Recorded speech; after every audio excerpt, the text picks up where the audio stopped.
Good morning dear students.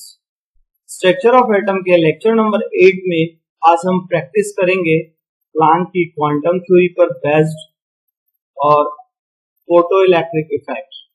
ये दोनों ही topic के ऊपर कुछ न्यूमेरिकल्स आज हम करने वाले हैं और लास्ट में हम बात करेंगे स्टॉपिंग पोटेंशियल का, क्या स्टॉपिंग पोटेंशियल होता है उसके रेस्पेक्ट में और उससे रिलेटेड न्यूमेरिकल आज हम करने वाले हैं। तो आज प्रैक्टिस वाला काम ज्यादा होने वाला बच्चों, तो स्टार्ट करते हैं आज का क्लास। हमें प्लैंक की क्वांटम थ्योरी पता है, उसी के बेस्ड हम काम करेंगे आज। रिकैप में हमारे पास important relation in the Planck quantum theory. Planck की क्वांटम थ्योरी क्या है? E equals to H nu, this is a Planck quantum theory और उसमें n नंबर ऑफ मॉलिक्यूल्स है, तो हमने फॉर्मूला दे दिया E equals to n h nu. अब ये जो न्यू होता है बच्चों ना, न्यू क्या होता है? C by lambda. तो न्यू की जगह हम क्या लिख सकते हैं? C by lambda, because we know that nu frequency जो है वो क्या होता है? C velocity of light divided by wavelength lambda. तो हमने यहाँ पर न्यू की जगह क्या रख दिया बच्चों? C by lambda. हमारे पास फॉर्मूला आ गया E equals to n h c by lambda.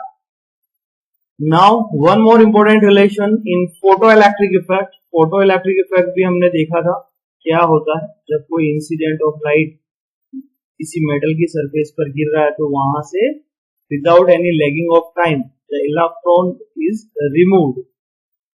Rejection of electron from the metallic surface is known as photo electric effect. तो वहां हमने डिस्कस किया था काइनेटिक एनर्जी इक्वल्स टू क्या होता है? H nu minus nu zero equals to half m v square, है ना। यहाँ पर v वेलोसिटी है, m e is a mass of electron 9.1 into 10⁻³ kilogram. h is a Planck constant here 6.625 into 10⁻34 and mu क्या है बच्चों? यहाँ frequency and mu naught क्या है? Threshold frequency, right.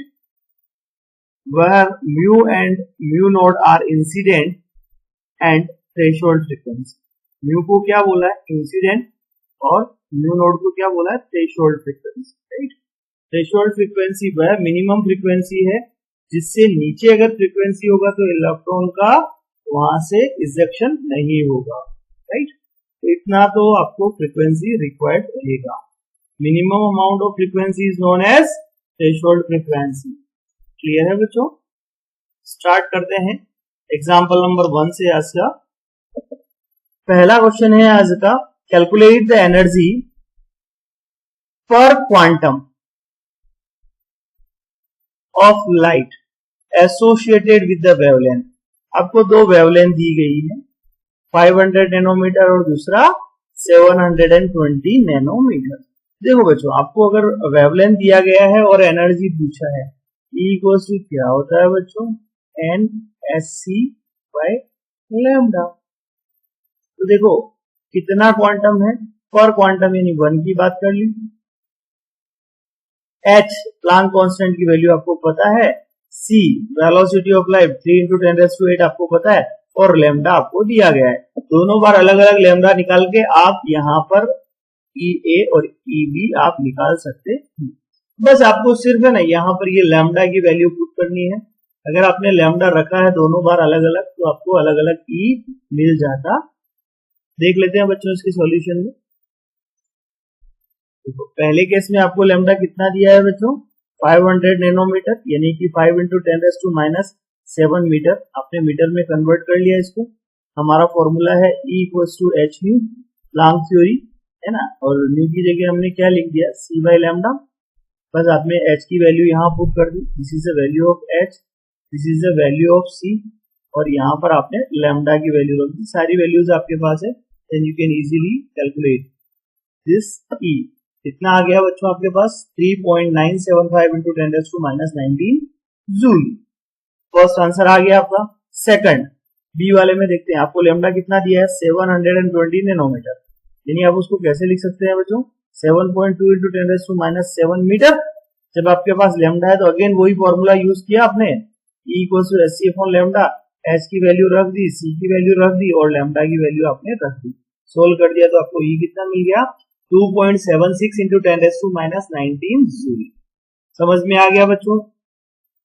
500 लैम्डा अगर 500 नैनोमीटर था तो उसके लिए एनर्जी आपको मिलता है 3.975 इंटू 10⁻⁻19 जूल। अगर आपके पास लैम्डा है 720 नैनोमीटर तो आपको जो एनर्जी मिल रहा है वो कितना हो गया 2.76 into 10⁻⁻19 joule. Is it clear to anyone? बहुत सिंपल सा फॉर्मूला है, सिर्फ वैल्यू पुट करना है और सॉल्व करना है, हो जाएगा बच्चों। नेक्स्ट एग्जांपल नंबर 2 की बात करते हैं। एग्जांपल नंबर 2 आपको क्या कहता है, the dissociation energy of hydrogen is 450 kilo joule, ध्यान रखें आप, किलो जूल पर मोल if hydrogen is exposed to a radiation of wavelength 200 nanometer, what percentage of energy is converted to kinetic energy? देखो बच्चों, सबसे पहले तो है ना आपको डिसोसिएशन का एनर्जी दिया गया है और आपको एक वेवलेंथ दिया गया है। जब आपके पास वेवलेंथ है तो E equals to SC upon lambda से पहले आप E फाइंड करेंगे। जब आपके पास टोटल एनर्जी आ जाएगी उस टोटल एनर्जी में से ये पोटेंशियल एनर्जी आप माइनस करेंगे, है ना, डिसोसिएशन की एनर्जी माइनस करेंगे तो आपको क्या मिलेगा बच्चों, काइनेटिक एनर्जी। देखो ये आपके पास टोटल एनर्जी है, यहां से जो भी आएगी उसका नाम क्या होगा, टोटल एनर्जी। उसमें से आपने क्या कर दिया, ये डिसोसिएशन का एनर्जी माइनस किया तो आपको क्या मिलने वाला, काइनेटिक एनर्जी। जब आपके पास काइनेटिक एनर्जी आ गई तो kinetic energy divided by total energy into 100 करोगे तो आपको परसेंटेज मिल जाएगा। क्लियर? चलो इसके सॉल्यूशन में देख लेते हैं अच्छे से पूरा क्वेश्चन को सॉल्व करके। सबसे पहले बच्चों आपको है ना 450 किलो जूल पर मोल दिया गया है, पर मोल को हटाना है तो आपको डिवाइड करना पड़ेगा एवोगैड्रो नंबर से। देखो किलो जूल को जूल में लाना है तो 1000 से मल्टीप्लाई कर दिया किलो की जगह और डिवाइड विद Na कर दिया एवोगैड्रो नंबर, तो आपको एनर्जी मिल गया, कितना मिला 7.47 इंटू 10⁻⁻19 जूल। ओके बच्चों, अब आपको क्या दिया, वेवलेंथ दिया गया है, लैम्डा आपके पास कितना है 200 नैनोमीटर। अब उसको आपने कन्वर्ट कर दिया तो क्या आ गया 2 इंटू 10⁻⁷ मीटर। जब आपके पास लैम्डा आ गया तो आपने क्या किया, उसमें भी E फाइंड किया, E equals to SC upon lambda से यहाँ पर H की वैल्यू रख दी, यहाँ पर C की वैल्यू रख दी और ये लैम्डा रख दिया, सारी वैल्यूज आपके पास है तो आपको ये total energy 9.93 into 10⁻⁻19 joule. Okay बच्चों, अब आपको क्या निकालना है, काइनेटिक एनर्जी निकालना। Now we have to calculate the kinetic energy. Kinetic energy क्या होगा, 9.93 इंटू 10⁻⁻19 टोटल एनर्जी, ये टोटल एनर्जी है आपके पास, माइनस ये आपको डिसोसिएशन का जो एनर्जी था वो माइनस कर देंगे तो आपको ये काइनेटिक एनर्जी मिलेगा 2.46 इंटू 10⁻⁻19 जूल। अब कितना कन्वर्ट हुआ है ना, कितना कन्वर्ट हुआ उसके लिए आपको क्या करना है, percentage of energy converted to kinetic energy. ये फाइनल एनर्जी जो है ये काइनेटिक एनर्जी में कन्वर्ट हुई, this energy divided by total energy, ये हमने रख दिया 2.46 इंटू 10⁻⁻19 यानी कि ये kinetic energy divided by total energy. Total energy कितना है आपके पास 9.93 इंटू 10⁻⁻19 और परसेंटेज निकालना है मल्टीप्लाई विद 100 तो आपका आंसर आ गया 24.7% जो काइनेटिक एनर्जी में कन्वर्ट हुआ है। क्लियर बच्चों, हो जाएगा आराम से। नेक्स्ट एग्जांपल, एग्जांपल नंबर 3 की बात करते हैं। एग्जांपल नंबर 3 को पहले पढ़ लेते हैं अच्छे से, क्या दिया गया है एग्जांपल नंबर 3 में, a bulb emits light of wavelength, कितनी वेवलेंथ को इमिट करता है 3800 एंगस्ट्रॉम। 3800 एंगस्ट्रॉम जो है वो वेवलेंथ को इमिट करता है, यानी आपको लैम्डा की वैल्यू दी गई है। The bulb is rated as 200 watt. 200 watt का मतलब 200 जूल पर सेकंड, इसको वॉट को हम कन्वर्ट कर लेंगे, ये एनर्जी आ गई आपके पास। एंड यहां पर दिया 10%, अब इसका 10% of the energy is emitted as a light. जो आपके पास 200 वॉट है ना रेटेड जो एनर्जी है उसका 10% ही emitted as a light. How many photons are emitted by the bulb per second. एक सेकंड में फोटोन से बल्ब से कितने फोटोन इमिट होंगे वो आपको कैलकुलेट करना है। देखो पहले तो आपको क्या दिया है बच्चों, एक वेवलेंथ दे दिया गया है ना, और ये आपको यहाँ एनर्जी दी गई है। ये वॉट को हम एनर्जी में ई में कन्वर्ट कर लेंगे जूल के रिलेशन में, है ना, और उसका 10% की बात करेंगे जो कि लाइट में इमिट होगा। फिर वहां आपको लैम्डा दिया गया है तो आपको एनर्जी आपके पास आ जाएगा, लैम्डा आ जाएगा, एन की वैल्यू आपको फाइंड करनी है, एच पता है, सी पता है ना, तो आप वहां पर total number of photon find कर पाएंगे। देखते हैं बच्चों इसके सॉल्यूशन में क्लियर हो जाएगा वही कॉन्सेप्ट हमारा। सबसे पहले हमने 200 वोल्ट था तो उसको जूल की फॉर्म में कन्वर्ट किया, तो क्या आ गया आपके पास 200 जूल पर सेकंड। वॉट का मतलब क्या होता है, जूल पर सेकंड। क्लियर है बेटा, सिर्फ कन्वर्जन कर लिया हमने। Energy emitted as a light, light में कितना हो रहा है कि इसका ओनली 10%, 10% का मतलब 10 डिवाइडेड बाय 100 इंटू 200, तो आपके पास 20 जूल। ये आपके पास एनर्जी आ गया 20 जूल जो कि लाइट में इमिट हो रहा है। अब आपको क्वेश्चन में वेवलेंथ दिया गया है ना, वेवलेंथ कितना है 3800 एंगस्ट्रॉम था। अब एंगस्ट्रॉम का मतलब कितना होता है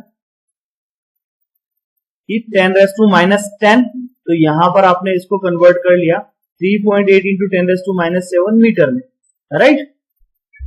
अब नेक्स्ट आपके पास फॉर्मूला है E equals to S C upon lambda.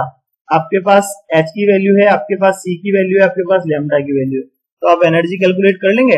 आपने एनर्जी निकाल ली है ना, 5.23 इंटू 10⁻⁻19 जूल। अब number of photon per second आपको निकालना है, number of photon emitted per second. तो energy emitted as a light divided by this energy, यानी कि आपने इमिटेड जो लाइट है उसका एनर्जी कितना है आपके पास 20 जूल डिवाइडेड बाय 5.23 इंटू 10⁻⁻19। जब डिवाइड करेंगे तो आपको आंसर मिलेगा 3.82 into 10⁻⁻19 is the number of photon per second emitted from this bulb. Is it clear anyone? सबसे पहले वर्ड को जूल पर सेकंड में कन्वर्ट कर लो, फिर उसका 10% निकाल लो, फिर आपको लैम्डा दे रखा है। जब आपके पास लैम्डा है तो आप एनर्जी निकाल लो, फिर number of photon emitted per second, तो उसके लिए energy emitted as a light divided by this energy.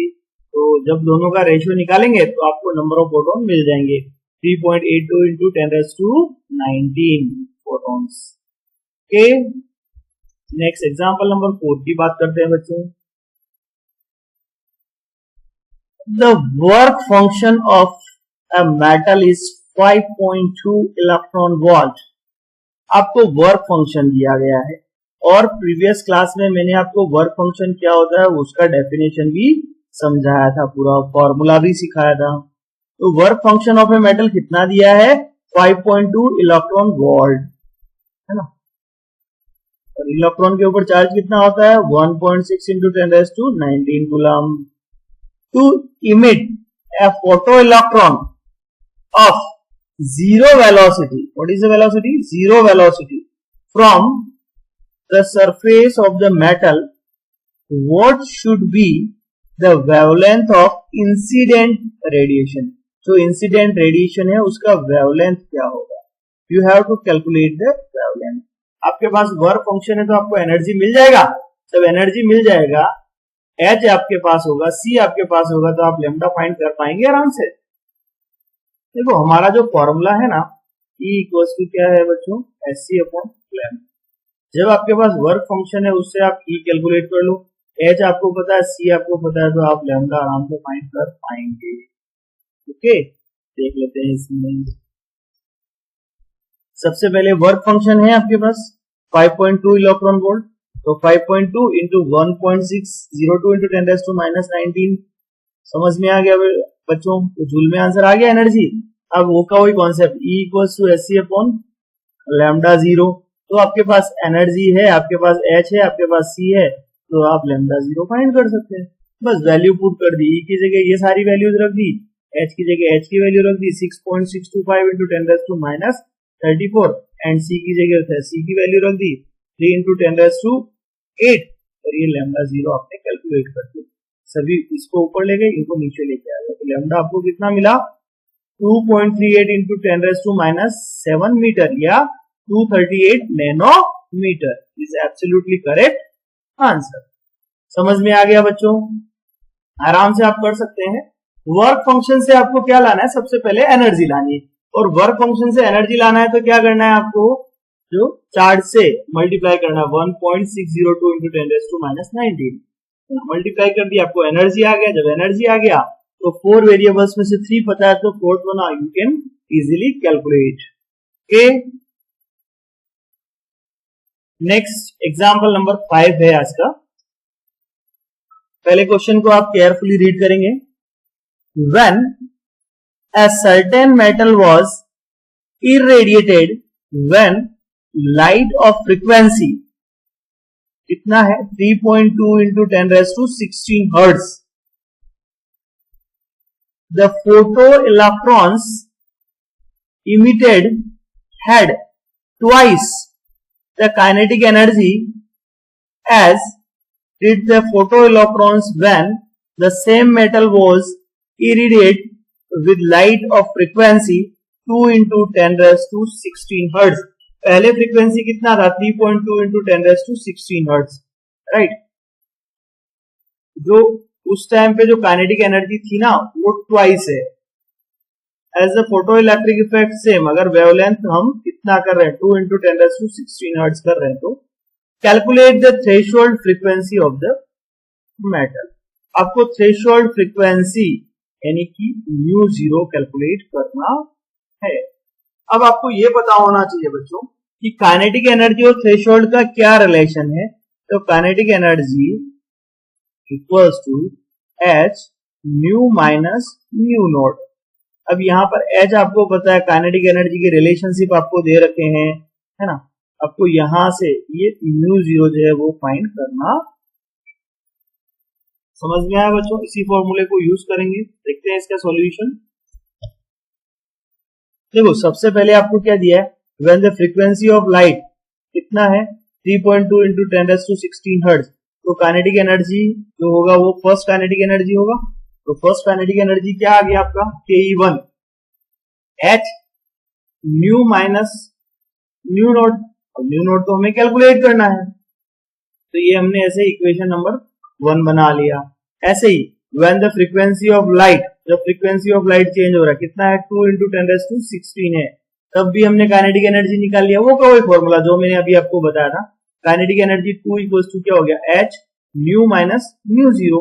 ये हमारा इक्वेशन नंबर 2 आ गया। तो हम इक्वेशन 1 and 2 हमें स्टेटमेंट दिया गया है कि जो काइनेटिक एनर्जी 1 है equals to 2 into kinetic energy 2।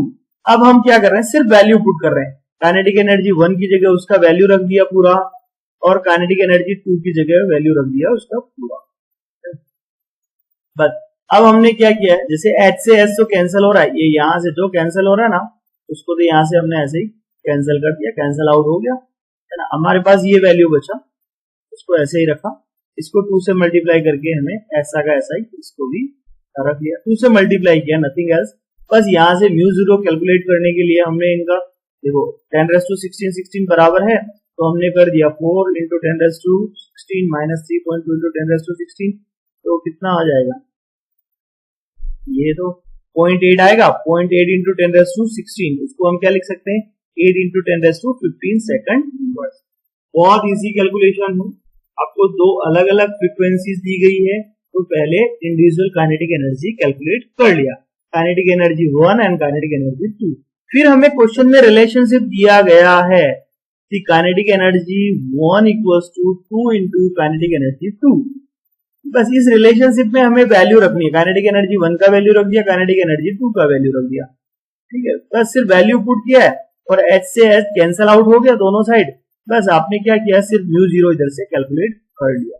ये है threshold frequency 8 into 10 raised to 15 second inverse.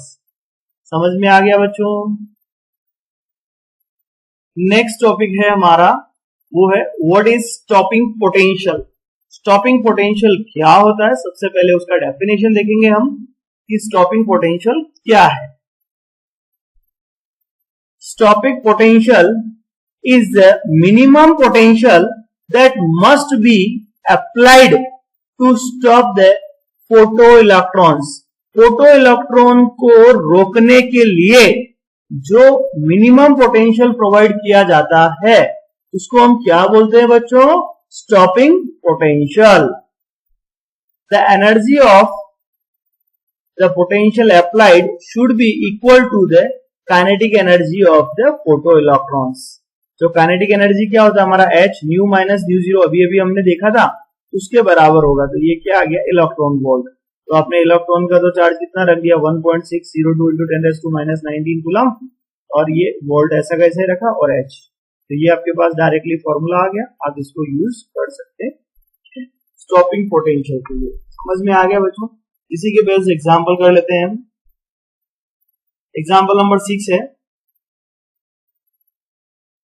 the ejection of photoelectrons from the metal in the photoelectric effect experiment can be stopped, यानी स्टॉपिंग पोटेंशियल की बात कर ली, by applying a voltage of 0.65 volt when the radiation of 225 nanometer is used. Lambda is given here. Calculate the work function of the metal in electron volt। Electron volt में आपको क्या find करना है बच्चों, work function. You have to calculate the work function. आपको stopping potential दिया गया है 0.65 वोल्ट, आपको वेवलेंथ दिया गया है 225 नैनोमीटर, और आपको वर्क फंक्शन कैलकुलेट करना है। ओके बच्चों, देखते हैं इसको। सबसे पहले आपको लैम्डा दिया गया है 225 नैनोमीटर, मीटर में कन्वर्ट कर लिया आपने उसको, 2.25 इंटू 10⁻⁷ मीटर कन्वर्ट हो गया। नेक्स्ट हमारे पास formula E equals to SC upon lambda. H आपके पास है, C आपके पास है, लैम्डा आपके पास है, सारी वैल्यू पुट कर दी। ये H की वैल्यू है, ये C की वैल्यू है, ये लैम्डा की वैल्यू है। तो आपको एनर्जी मिल गया 8.83 into 10⁻⁹ joule. Now the stopping potential आपको दिया गया है 2.5 वोल्ट। तो 2.5 वोल्ट को आप किस में कन्वर्ट करेंगे, इलेक्ट्रॉन वोल्ट में, जूल में ले जाना है। तो 2.5 इंटू 1.02 इंटू 10⁻⁹ तो जूल में आ जाएगा। मल्टीप्लाई करेंगे आप इससे तो कितना आ जाएगा, 4 into 10⁻⁹ joule. Now work function अब हमें फाइंड करना है, work function of the metal. Work function आपको निकालना है ना, तो क्या करना, इन दोनों का डिफरेंस निकालना पड़ेगा, एनर्जी माइनस स्टॉपिंग पोटेंशियल। तो ये आपके पास एनर्जी आ गया 8.83 into 10⁻⁹ minus this stopping potential 4 into 10⁻⁷। अब दोनों का जो अमाउंट आएगा वो कितना आएगा, देखो माइनस करेंगे तो आप कितना आएगा, 4.83 into 10⁻⁷ joule. This value divided by, electron volt में निकालना है ना, तो अगेन डिवाइड बाय कर देंगे 1.02 इंटू 10⁻⁹। तो जो आपको आंसर आएगा वो कितना आएगा, एग्जैक्टली 3.01 इलेक्ट्रॉन वोल्ट। देखिए बच्चों, आपको यहाँ पर है ना वर्क फंक्शन फाइंड करना। तो वर्क फंक्शन में आपको पहले लैम्डा दिया था तो आपने E कैलकुलेट कर दिया। स्टॉपिंग पोटेंशियल था आपके पास वोल्ट में, तो उसको आपने यहाँ पर जूल में लेके आ गए। फिर आपने वर्क फंक्शन ऑफ मेटल में दोनों को डिफरेंस निकाल लिया, राइट। फिर आपने उसको इलेक्ट्रॉन वोल्ट में कन्वर्ट करना है, तो आपने क्या कर दिया, डिवाइड कर दिया 1.602 इंटू 10⁻⁹ से। तो आपको एग्जैक्ट आंसर आ गया 3.01 electron volt. Thanks for watching students.